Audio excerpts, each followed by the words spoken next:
মার্কিন president Donald Trump Ukraine যুদ্ধ বন্ধে রুশ প্রেসিডেন্ট ভ্লাদিমির পুতিনের সঙ্গে সম্প্রতি ফোন আলাপ করেছেন।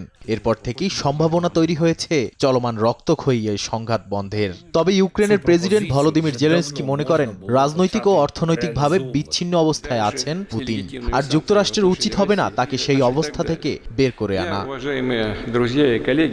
স্থানীয় সময় বৃহস্পতিবার ফ্রান্স সফরে সুইস গণমাধ্যম ইউরোভিশন নিউজকে দেয়া সাক্ষাৎকারে জেলেনস্কি বলেন, পুতিন আজীবন ক্ষমতায় থাকতে চান। এটা কেবল ইউক্রেনের জন্যই নয়, বরং পশ্চিমা দেশগুলোর জন্যও হুমকি। তার দাবি, রুশ প্রেসিডেন্ট ইউরোপ ও যুক্তরাষ্ট্রের জোটকে ভাঙতে চান এবং সরাসরি সংঘাতের দিকে এগোতে চাইছেন।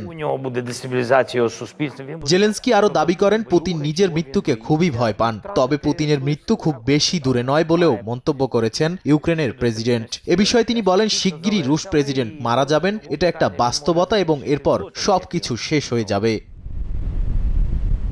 এদিকে যুক্তরাষ্ট্রের মধ্যস্থতায় রাশিয়া ও ইউক্রেন কৃষ্ণ সাগরে হামলা বন্ধে সম্মত হয়েছে। এর বিনিময়ে রাশিয়ার উপর কিছু অর্থনৈতিক নিষেধাজ্ঞা শিথিল করার প্রতিশ্রুতি দিয়েছে যুক্তরাষ্ট্র। যদিও মস্কো শর্ত দিয়ে বলেছে তাদের কৃষি ব্যাংকের ওপর দেয়া নিষেধাজ্ঞা তুলে নিতে হবে পশ্চিমা দেশগুলোকে, যা এখনই মানতে নারাজ ইইউ।